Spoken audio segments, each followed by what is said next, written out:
Hi, good evening, everybody. Thank you for joining us for our second TAD Talk of the series. My name is Elizabeth Daly. I'm the Executive Director for the National Foundation of Swallowing Disorders. I want to thank you for taking the time to participate in this evening's event. We have participants joining us from around the globe, so for some of you, it's likely the middle of the night, and for others of you, it might be the crack of dawn, so welcome. We will be recording this presentation, so if you do need to step away, you'll be able to find our recording on our website within the next few days. I want to take a minute to recognize and thank our TAD Talk series sponsors.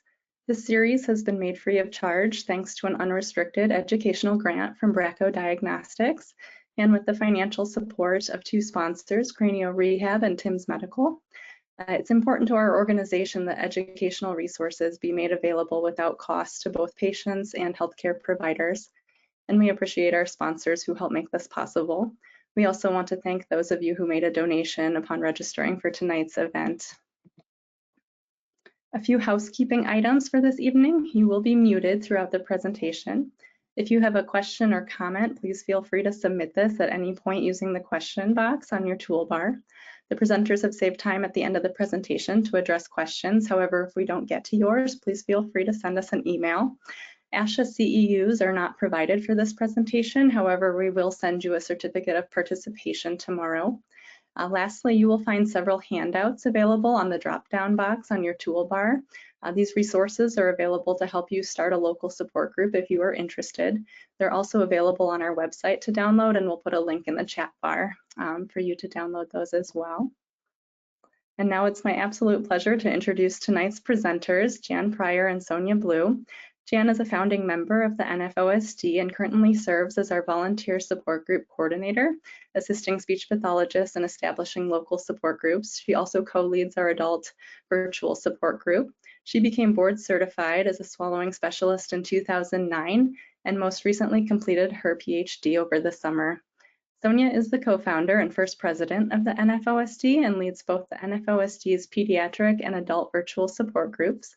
Sonia is a licensed marriage and family therapist, as well as a stroke survivor with dysphagia.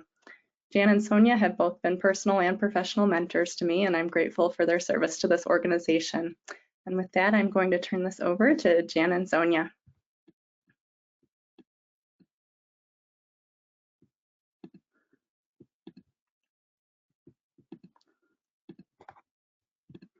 All right, so Jan, you should be seeing a pop-up here to share your screen. And we can see both of you and I think hear both of you. Excellent. Yep, we can see your screen. Okay.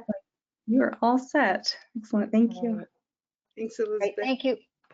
Thank you, Elizabeth, so much for the lovely introduction. And thank you to the foundation for inviting Sonia and I to do this TAD Talk. It's one of our favorite topics. I think we've been leading support groups together for 18 or some years, and it's one of my favorite things. I wanted to also thank all of you for obviously your passion for patients.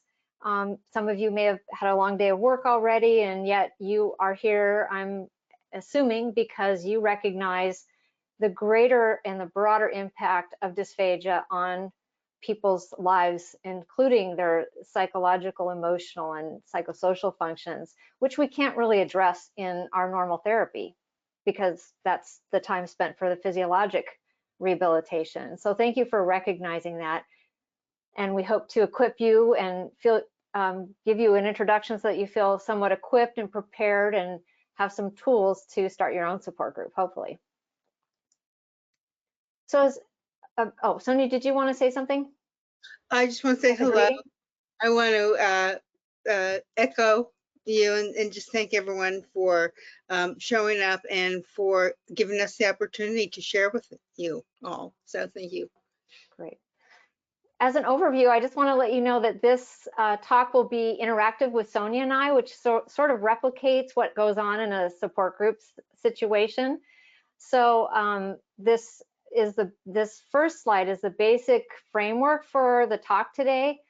And this framework has a lot of different levels and it's quite layered. So some of the framework we'll be presenting will be sort of the nuts and bolts and the procedures of things.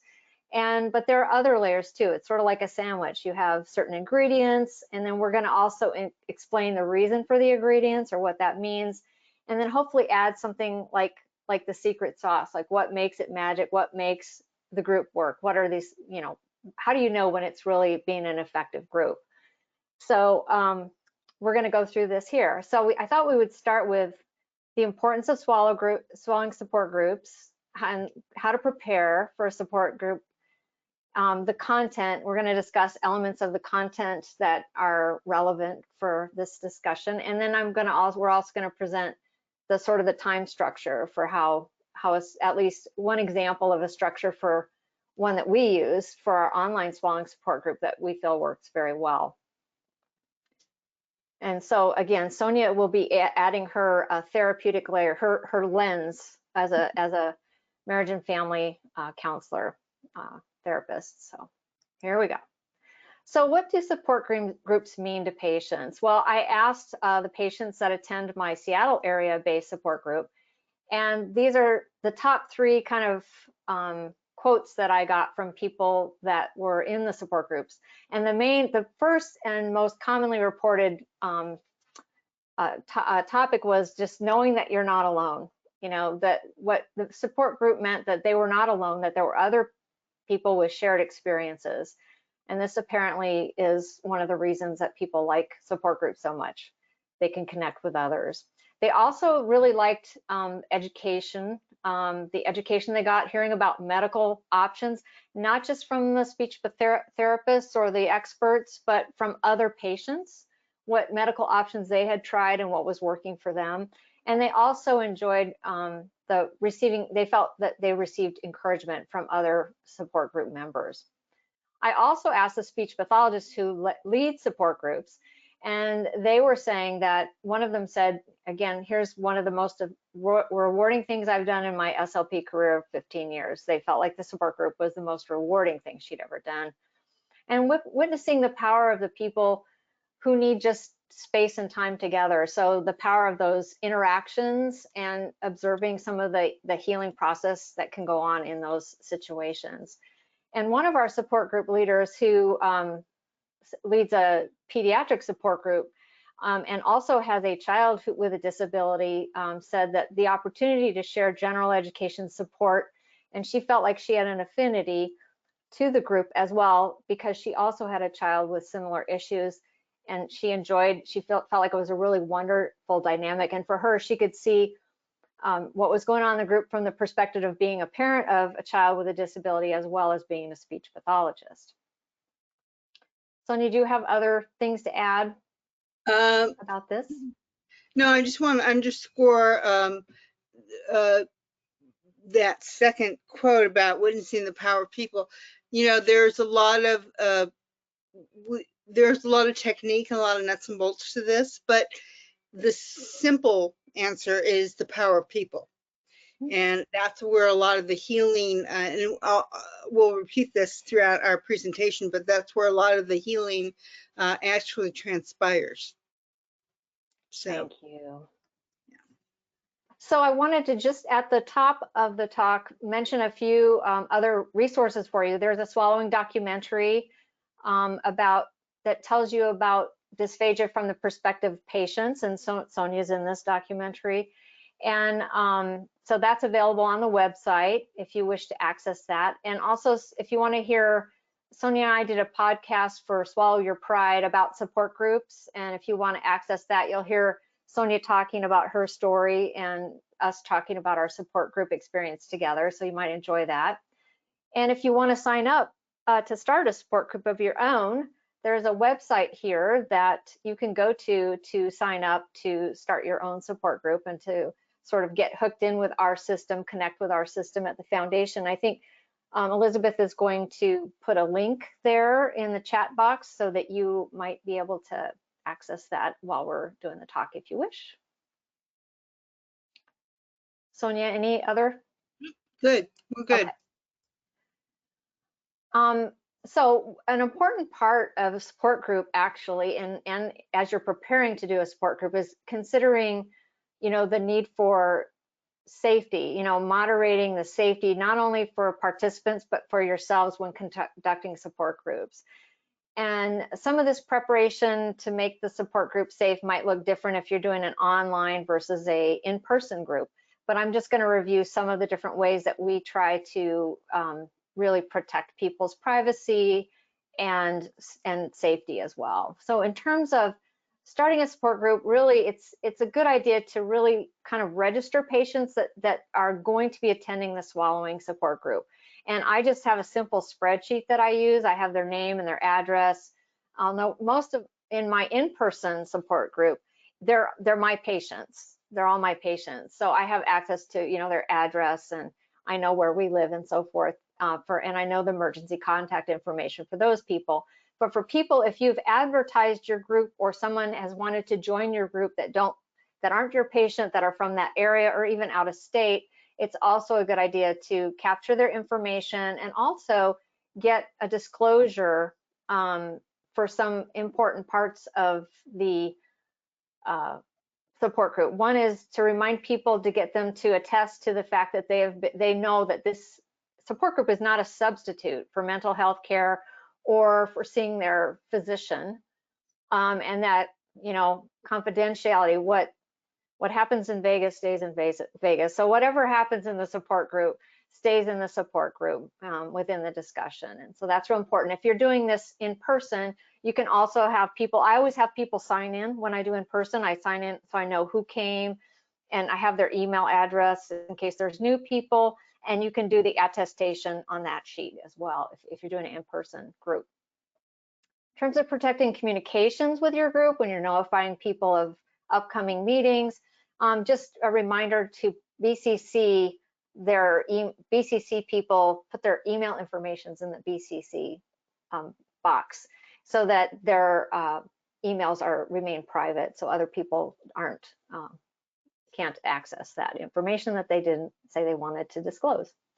In terms of protecting the meeting online, if you're doing an online meeting, if you have the capability, I know Zoom does, it's important, or we feel like it's a good idea to use a distinct link that helps to make sure that nobody from outside your group is bombing your session. In terms of safeguarding psychological health, I think I like to, it's important, good to know what the National Suicide Hotline is in case a patient seems to be very despondent. I'm happy to say though that in my over 30 years of leading support groups, I've never had to use that number or call a suicide hotline or the ER for any of my patients, fortunately. But it is good to have information where your local ER is. There's also a couple of resources here that we have. This is on that. We have these handouts for you on your web that's been loaded up to your GoToWebinar site, so you can access this this information. There's a BetterHelp contact information where you can access affordable online counseling, and there's a Psychology Today kind of a link where if you need to find a therapist, if a patient needs to find a therapist. So that's all available. And we sometimes will, when we do my swallowing support group in Seattle is currently online, so we'll send this information out with some other information before the support groups so that people have that information just in case. Do you have anything to add there, Sonia? Oh, that's really good work. Okay, thank you. All right, so preparation continued. So I think really the starting point, if you yourself want to start a support group, I think it's really important to find a partner in leadership.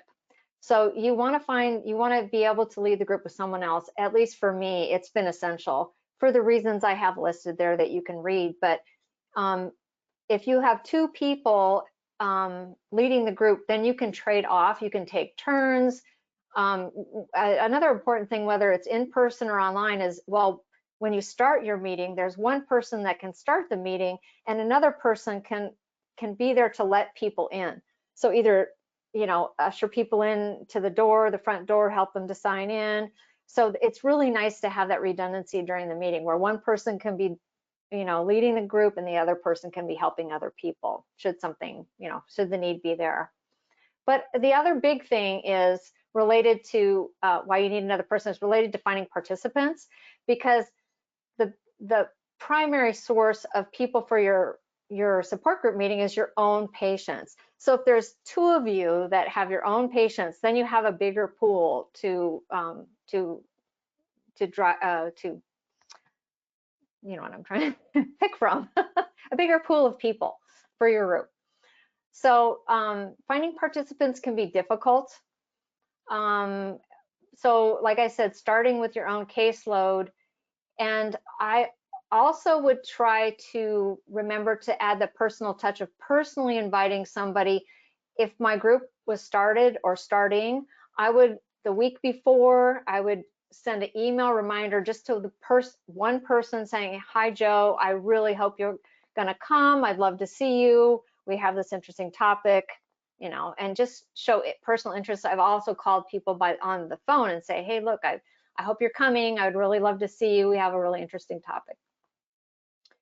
And that gets to advertising. So I can even forget to remind people of my swallowing support group. So the way that I do help myself is I just print a bunch of flyers, and there are some flyers that are part of the welcome package that are loaded up on the site for you.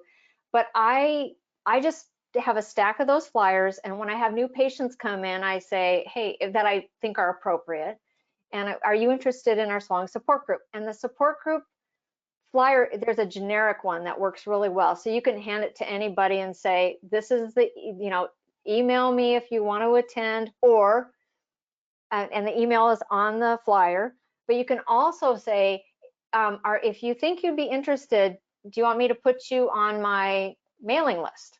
And if they say yes, then they don't even have to decide if they're going to go or not, but you can actually just start up a spreadsheet, and you get their names, and okay, I'm going to make sure they're on my invite list when I send my email around with the flyer, the current flyer. So there's other ways to advertise. I also, you can have them, I have one flyer that's on the back side of the door, so when the patient's walking out the door, they see it. There's also I put a flyer up where people check in rehab. I have a flyer up in otolaryngology where people have to get weighed when they come in, so they're standing up. If they're not looking at the weight and aren't shocked by that, they will be looking forward and maybe see your flyer that's telling about the support group. And we also have a QR code on ours so that people can just scan it and get that information off the flyer, which makes it even easier. So another thing that you're going to want to decide upon is whether or not what venue you want to use, online or in person. Right now, most of our support groups are online. They went to online with COVID, and most of them have stayed online. Mine has still stayed online. In terms of deciding about this, I think, talk to hopefully you have a partner. And I was going to mention, the partner doesn't have to be a speech pathologist either. I have a clinical dietitian that is really interested in dysphagia, and she attends the Seattle group, and it makes a great pairing because people often have questions about G-tubes and eating and pureeing diets and food like that, how to add fat, to their, if they're losing weight, how to get healthy fats in and gain some weight. So that works really well too. Or to try and find a social worker would be also excellent, because then you get that additional kind of psychological perspective that can be added to your group. But with your partner, the main thing is what works best for you at this time, probably to start with that. But if you don't really know which is the best venue, that's a great topic for a swallowing support group. So just make that a topic for you. In terms of meeting schedule and frequency, again, start with what you're able to do. You feel like you can manage with your life and balance work life, but that can also be a great topic for conversation for people with, for your group. Anything that you're not sure about what you should do in your group, and even the topics, which we'll talk about, is a great discussion item for your group. So we're going to the content, our support group content. So generally, it's good to have a topic of sorts. You have an idea of a topic, and there's 3 sort of sources of topics that I think of, and sometimes they overlap, but patient generated. So I always, when I send out the flyer and I tell people, I say, please let us know what topics, if do you plan on coming, and what topic would you like to discuss? Is there a specific topic you want to discuss? Another topic which speech pathologists tend to gravitate to are those educational topics. In your hand, this has also been uploaded as a part of the welcome packet that we send people. There's a flyer with a list of a lot of educational topics, some of which cross diagnoses. And so there's a list of those for you that's available, and it's also on the website. But the other area that I feel like Sonia has really helped me kind of push me that way is the idea of the psychological sort of topics, and we call it sort of strategies. So we talk about strategies not in the sense of speech pathology typical strategies like managing eating or tips like that, but more of coping mechanisms. So coping mechanisms, how do you cope with this condition of dysphagia? How do you do that? For example, a psychological topic could be adjusting your relationship with food, or building coping skills when you can't swallow, and have people discuss that. They can learn from each other. Those are fantastic. That is the best kind of takeaway there could be, the connecting, but also learning from one another. So those are a couple examples of some psychological types of themes. We're going to talk about more of those later. Just to go over the structure of the group, this seems to be what we use and seems to work really well. We have that 5-minute intro like Elizabeth did, just that housekeeping items, introductions, the warm welcome. You introduce yourself, welcome everyone. Again, remind people all those things. This is not a substitute, maintain confidentiality. We won't be giving medical advice. That's for your physician or your medical practitioners to do. And I sort of added this recently, telling people that it's okay if you just want to listen and you don't want to talk. That's fine too. You don't have to say something. We tend to go around kind of taking turns in our groups. So if they wish to not, you can just say pass. And then there's some instructions if you're online that are important to remind people of those technical parts of, please turn your audio off. And there's also a handout for that has to do with the technical components of an online support group. There's a nice little flyer that you can download, and sometimes you can send that out before your meeting too, so people can look over that. So the 5-minute housekeeping, then there's a 20-minute, what I call like a warm up. And this is where you really need to manage time. And Sonia and I can talk about managing time a little bit more. But in terms of managing time, if you have about 6 people, I think 6 people or 7 is about ideal for a support group, which in terms of gives everybody enough time to talk in an hour type setting. So if you say 1 to 2 minutes to introduce yourself, tell us what you're eating. That's a great way to quickly get to their dysphagia without starting at the very beginning of their story. Just what are you eating now? And then a little icebreaker, just sort of a low bar, not too personal question. And I often use seasonal ideas like, okay, what is your favorite thing about summer? What is your favorite thing about fall? What was your best vacation ever? Or what would your best vacation ever be? What are some of your traditions at Christmas time? What are holiday traditions involving food at this time? Something like that. And then we also like to ask, is there a topic you want to discuss today? So you go through that, it takes about 20 minutes. And then you have time for your main topic and discussion, which we'll go over in more detail, and whether it's educational or more of a psychological kind of topic, provocative kind of topic, thinking about a deeper level of coping. Either way, 20 minutes is about right. I wanted to make just a little tip here. If you do plan to have an educational topic, it's important, I think, that at least this is what people were saying to me when they were the support group participants were telling me what they liked about the support group, what it meant to them. They said they like the educational topics, but to be sure to check in periodically with them for discussion. So they don't like a straight lecture. It's important to check in with people and see, you know, get them to give some feedback as you go along. And then Sonia's going to talk a little bit more about these topics in a moment in a little more detail. And then we usually do a 10-minute kind of, the last 10 minutes is to kind of recap what we talked about, and then we do something called a wind down. And so we're gonna do a wind down with you along with Sonia at the end of this talk, so that you kind of get an idea about what that's like. So we're doing a little bit of a simulation of a support group.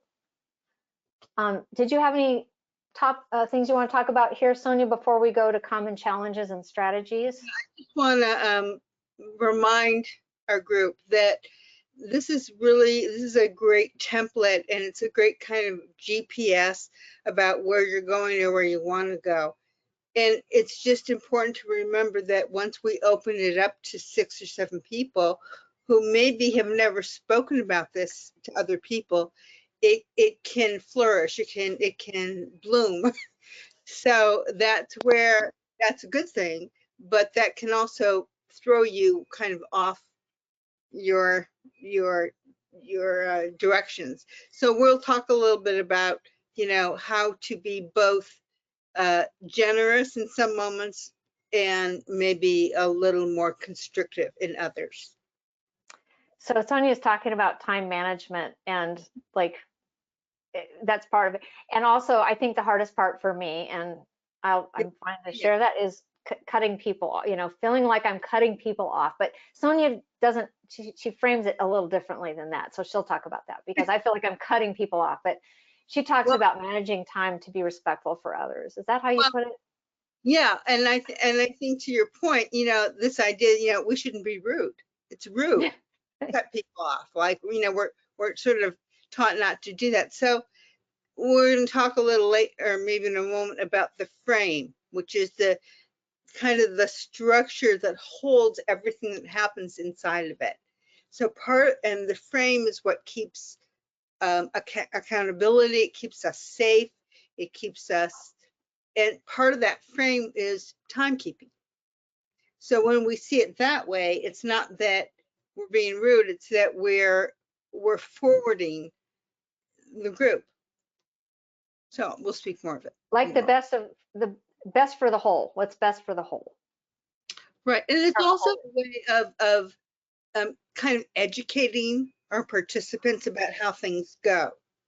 You know, that when we say you got 1-2 minutes, it's going to be hard for some people to keep it to 1 to 2 minutes, because it's their moment and they need to have their moment. But what we're kind of helping them learn is that in this way, we're kind of containing. We're containing all the stuff you might want to say just for 1 or 2 minutes, and then, you know, we'll try to come back to it. So there's a little, yeah, go ahead. Can you give an example of what you say when you need to cut someone off? Give a typical Sonia example. So we tell people up front when Jan says, you know, you have 1 or 2 minutes, and then I'll say, and I'm the timekeeper, and I'll show them my stopwatch. And, you know, kind of ha ha ha, you know, I'm the bad cop here. So somebody might start talking, and we'll talk about this later. Like, some people are very shy. They're hard for them to even fill up a minute. And some people just roll over it like it just wasn't there. So when we get close to the 2-minute mark, I'll say to them, I'll say, Jan, I'm going to stop you for a minute, and I'll kind of use the timeout. Or I'll say, I'm going to ask you just to pause for a minute. So she'll stop, and I'll say, and I'm saying it because it's true. And I'll say, you know, what you're saying is very important, and it's worthy of more time than we have right now. So I'm going to ask you to hold on to it, just so we can, you know, make room for everyone, and see if we've got some time to come back to it. Is that okay? And usually they'll say yes. And if they It works say, every time. And I think so, people feel respected when you say it that way. and sometimes, look, sometimes it's going to feel a little bit maybe odd, like you're going to jump in.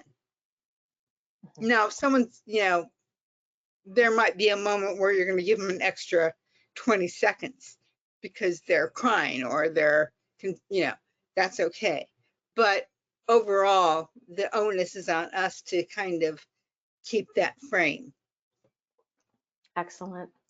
That leads us into some common challenges and strategies. If you want to talk, just take it away. Well, these were just some things that have come up from my 35 years of running groups of different kinds, and some of them are, as you can read, how to handle a lull. Oh, I think of a lull like where they talk about stills, ships get into, or sailboats get into moments where there's no wind and they just sit and they can languish forever until the wind starts. So sometimes a group can feel like you've entered into a still, like it just kind of, everyone stops. So back to what Jan said a moment ago about having a partner, you get to throw the ball and say, or you might say it's really quiet right now, but acknowledge it and see if we can pick up on a theme or a thread or the thing that you just said. So we kind of kickstart it a little bit. But also to not be afraid of quiet moments. There might be a moment if somebody shares something that's very difficult. It's difficult to hear. It's difficult for them to say, that we can just also take a moment. So we don't need to kind of stuff every inch and every crevice and every second. How to make room for shy participants, bringing someone out. And I really appreciate, Jan, when you said people want to just listen. Like sometimes that might be somebody will just kind of be with their camera off, and if you vetted them and they belong there, it's okay for them to kind of become comfortable. So disclosure is at a person's discretion. They can disclose, they cannot, they can listen, and that's fine. Then you'll have the opposite of that is someone who just like kind of sucks up all the air. And I can't see your hands, but if I asked you to raise your hands about whether or not you ever had a patient or a family member like that, most people would say yes. So, this is when we need to be respectful, but, not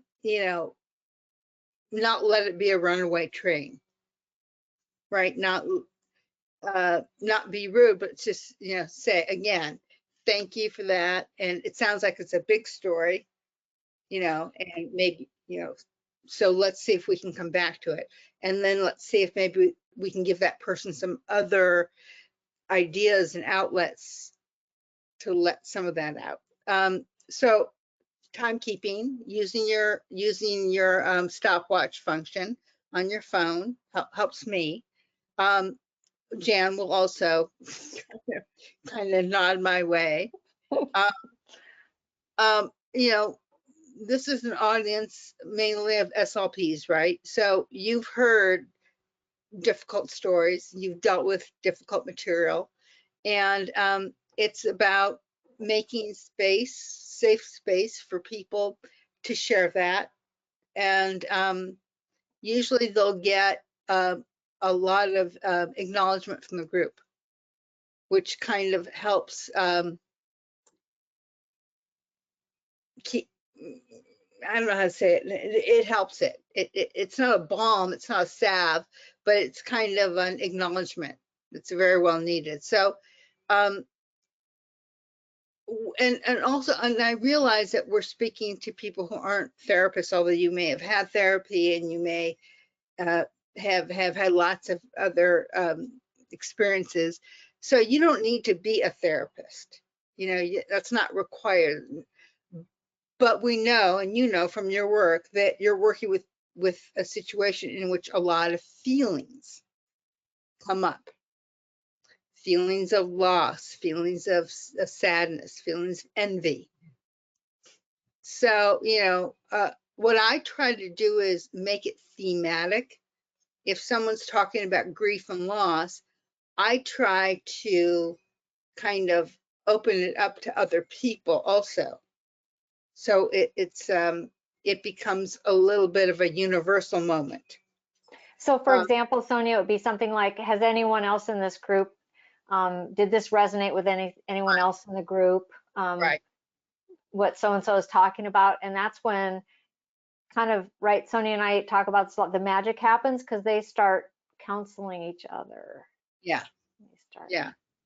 And helping exactly. one another. And then finally, when we come to closing time, we're starting to, again, this is sort of educational.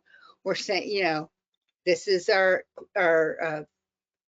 it's like, I don't know, for those of you who are parents who used to give your kids warnings, 5 minutes, 3 minutes, 2 minutes. So it's sort of like, they're like, okay, we're shifting gears. And sometimes I'll say that, okay, we're going to shift gears. I know we've been talking about intense content, but let's now kind of encapsulate that, contain that, breathe, because we're going to move on. We're going to end the session and you're going to go back into your life. So I think narrating your steps can be very helpful. Telling them what you're doing or what you're about to do. Excellent. Yeah, it is. If things have been really intense, that's a great way to describe, okay, how do you get from intense to goodbye? So, Right. you got to acknowledge it, wrap it up. And which is why you want to give yourself a little bit of time by the end so that you don't have to be abrupt. Mm-hmm. Great. And I think it's really fair to say one last thing that, yeah. You can acknowledge, that this might not feel complete.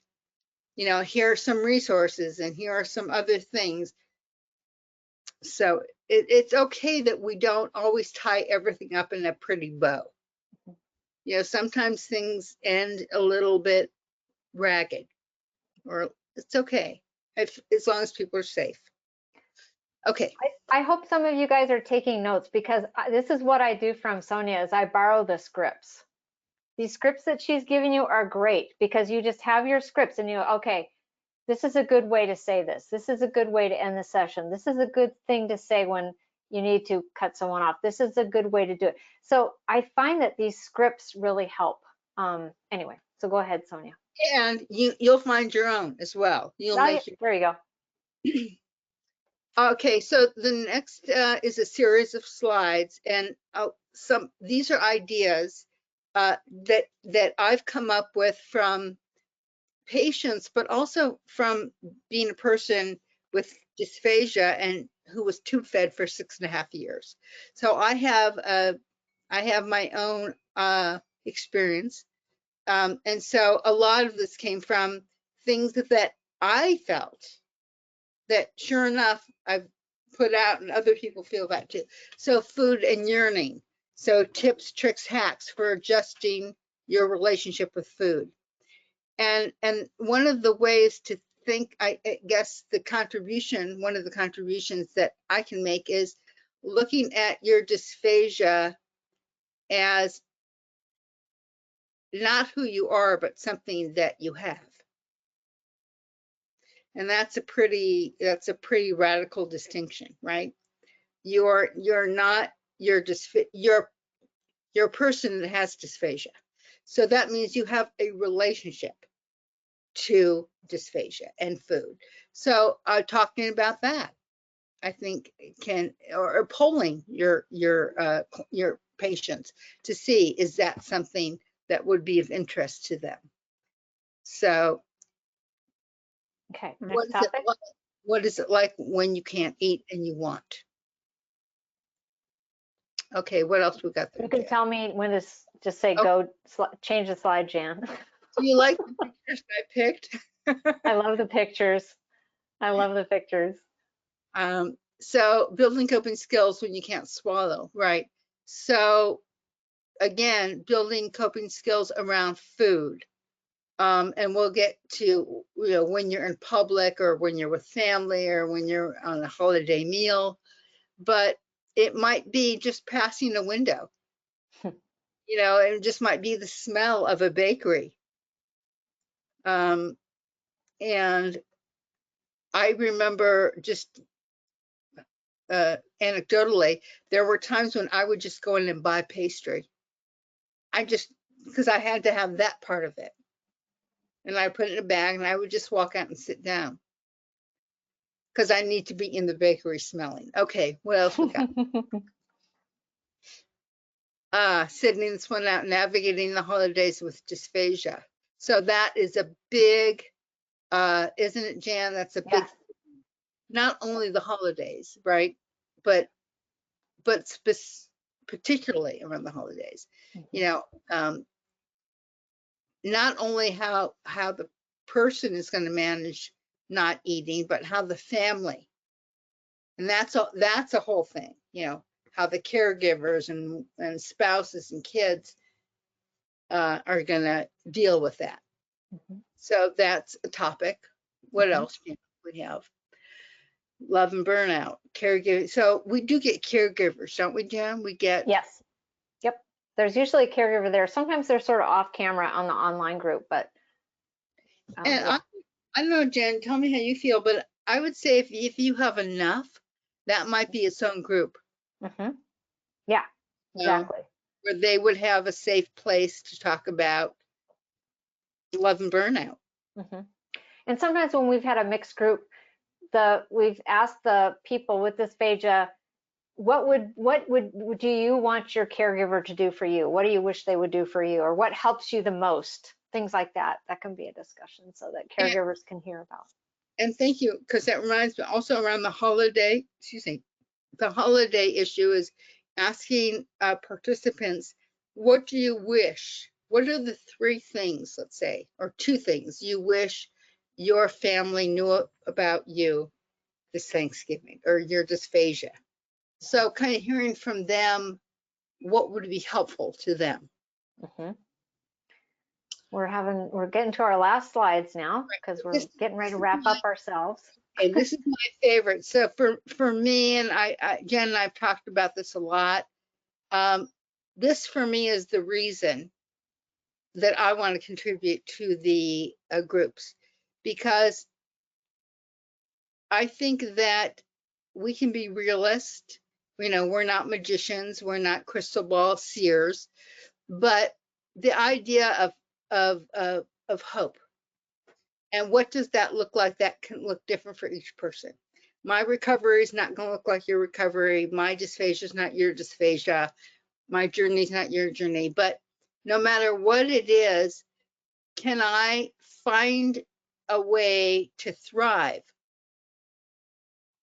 Whatever that looks like for me, I don't know. Body, mind, spirit, with what I have. And that's, I'm interested in supporting people and creating a space where people can have a conversation about that, think about that, wonder about that, be curious about that, and be receptive. Should that show up for them? Like she was saying, this is what Sonia was saying. The ultimate goal is to have it be a safe place for people to authentically connect. Okay, well, that was a lot of information in a short period of time, it seemed like.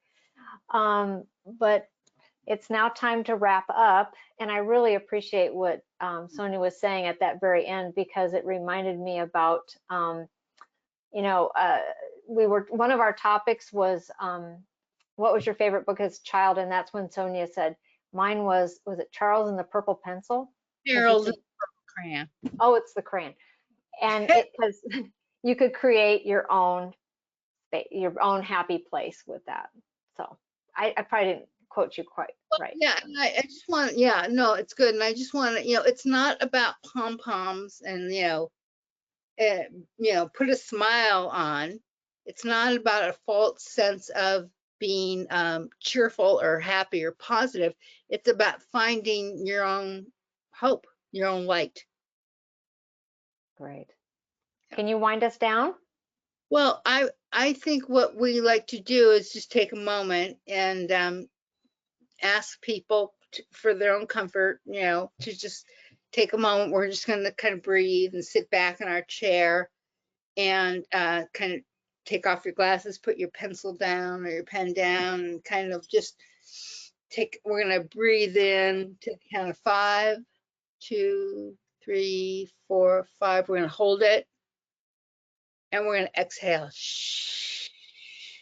And just let the weight of your body be supported by whatever you're sitting on.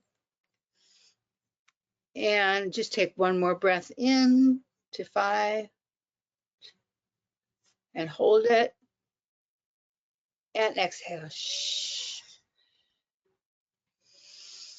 And just breathe naturally and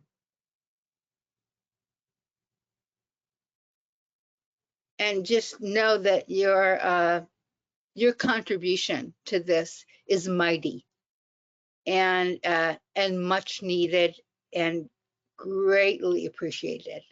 Thank you for being here, and thank you for allowing us to share this with you. Jan and Sonia, thank you. We have a couple questions. Is it okay if I ask a couple?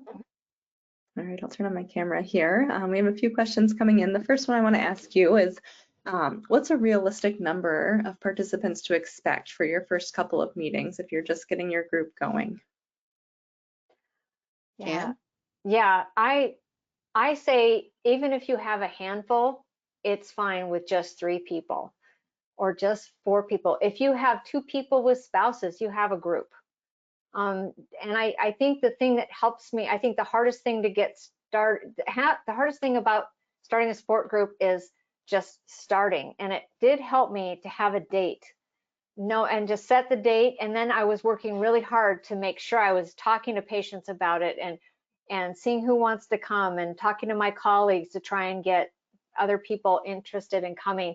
And the first group I had at Seattle, I think it was just 3 people and then me. And I want to say Ed, you might have joined the first by Zoom. I think Ed joined us it was FaceTime back then to be a part of our group. So don't be afraid if it's just a few people to start with. That's fine. That gives people time to talk, and you'd be amazed how quickly the time can actually go by. But if it's larger than 8 people, we've been talking about this lately for the online group, it can be difficult to manage the time in an hour. Sure. Sonia, do you have additional comments? Just that if you extend it, the time, it gets sometimes it's too much. So my experience is it's better to keep it to the hour and have less people. If you go an hour and a half and have more. Good.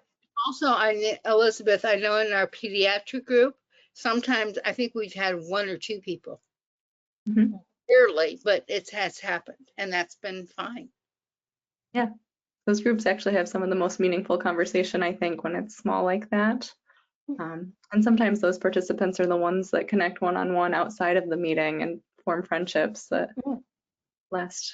A couple more questions here for you. There's one, I think this, Jan, is more for you. Are there any sort of conflicts of interest with trying to recruit or have your own patients in the support group? I haven't felt any conflicts. It feels really warm when my own patients come. It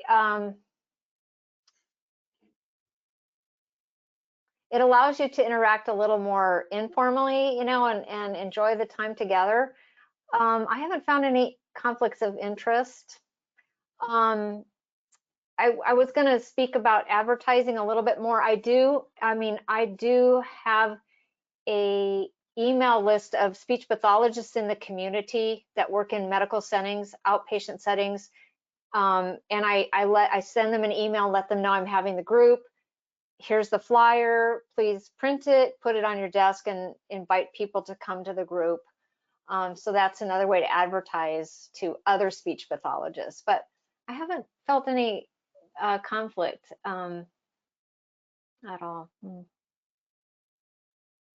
Another question here about guest speakers. If you're inviting expert guest speakers to your group, how do you go about finding them, recruiting them? Do you offer them stipends? No, I often just go with people I'm working with or people that are kind of, I know in the community, But with the online situation, if you thought of somebody that you wanted to ask to do a special talk on something, they wouldn't even have to live in your state. They might be willing to speak to your group about a certain topic. So I've used like respiratory therapists. I've used physical therapists to talk about lymphedema, but you could use that because a lot of my patients are head and neck cancer patients, but they could also talk about the role of just overall physical health and well-being.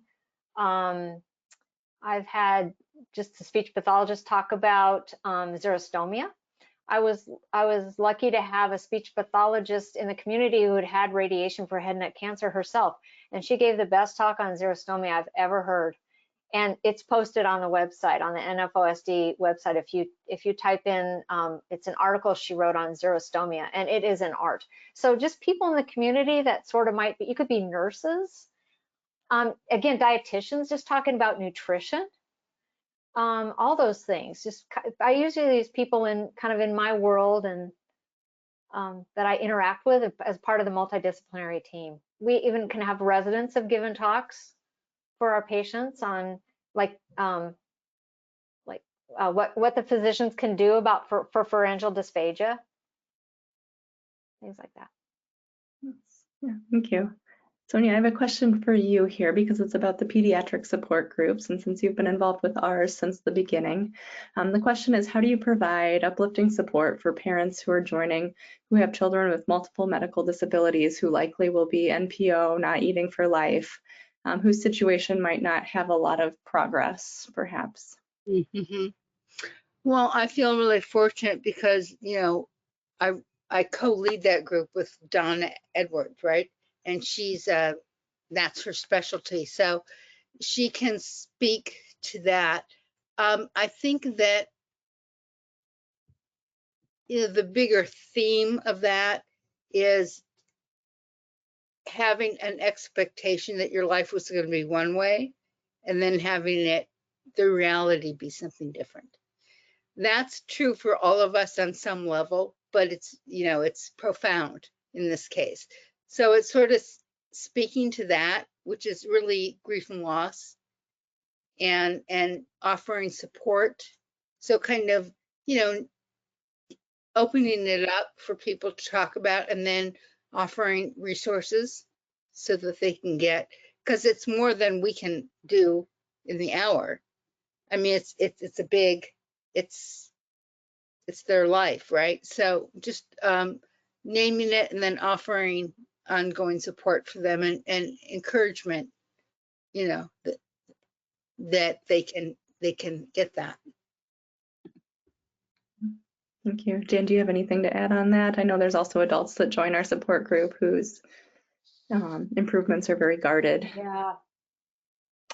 I think that's where we end up having discussions about that are you more than your swallow thing. Like one time on the online support group, we did a thing where people took out a piece of paper and drew all these circles of their different roles and interests.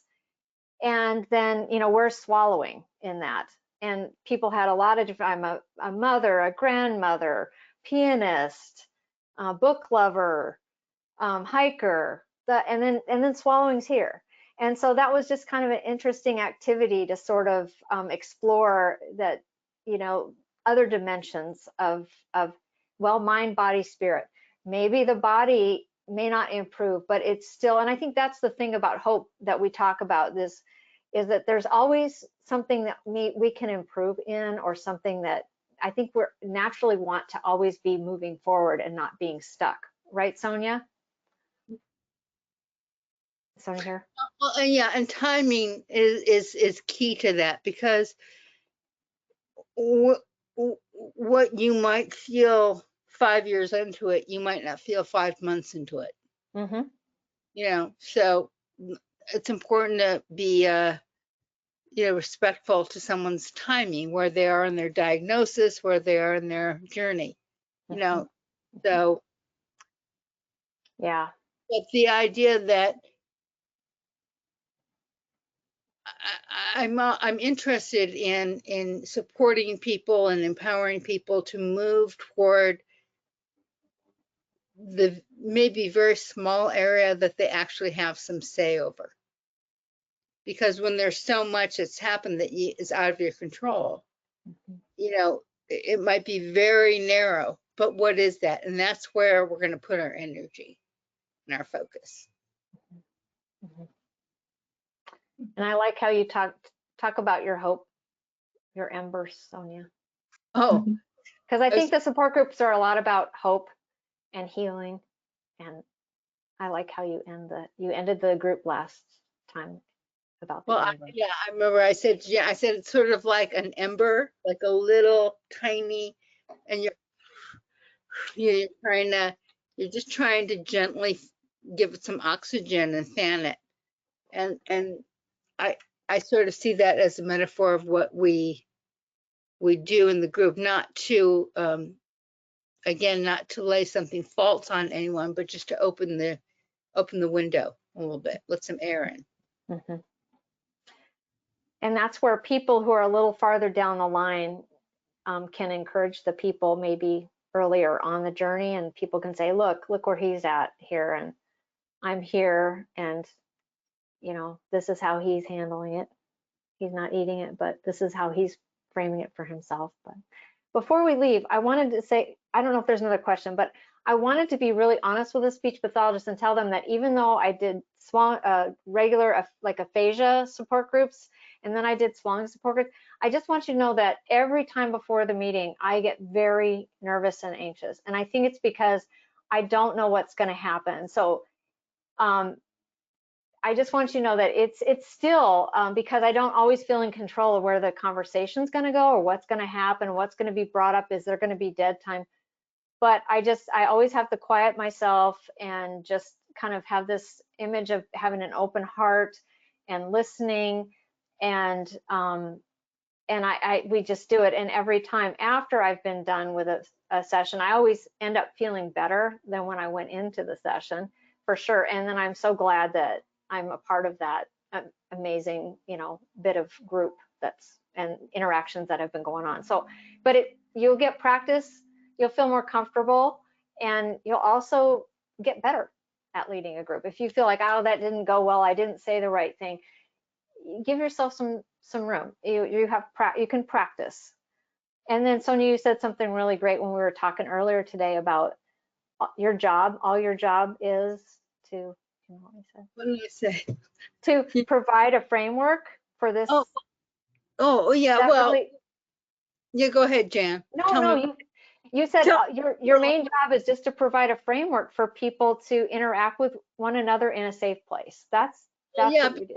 That's really, you know, when we talk about secret sauce or magic, it's really not any one contribution that I could make or any single one of us. It's this kind of synergy, this kind of dynamic that happens when they come together and when they're talking to each other. So we're trying to provide that space that opens it up for them to connect. And when they do that, it organically sort of blossoms. Mm-hmm. Great. Well, I think we will stop there. If you sent in a question that wasn't answered and you would like the answer, please feel free to reach out to us at email. But we will wrap things up for tonight. Jan and Sonia, I want to thank you again for presenting. There is a portal on our website now, so if you are interested in becoming a support group leader and you would like Jan's support, you can fill out this form and we will connect with you. You're welcome to download all of the resources on the website. You can look at our website and see there's a nice interactive map that's there now where you can see where support groups are already established. If you want to become part of the group that's already in your area, or if you notice that there's one that's lacking in your area and you want to be the first to start one, we're happy to walk you through that process. Thank you again for joining us. Our next TAD Talk is on Tuesday, October 11th. Dr. Katrina Steele will be presenting on diet texture modification. Her presentation is called Through Thick and Thin, Why and When Diet Texture Modification Should Be Considered in People with Dysphagia. So that will be a great presentation. It's geared towards people with dysphagia and their caregivers, but we certainly invite all healthcare professionals to join us with that for that as well. And with that, we'll sign off. We will send you an email tomorrow that will include links to all of the resources that we mentioned tonight and some more information about the foundation. All right, thanks everybody for joining us. Take care. Thanks, everyone.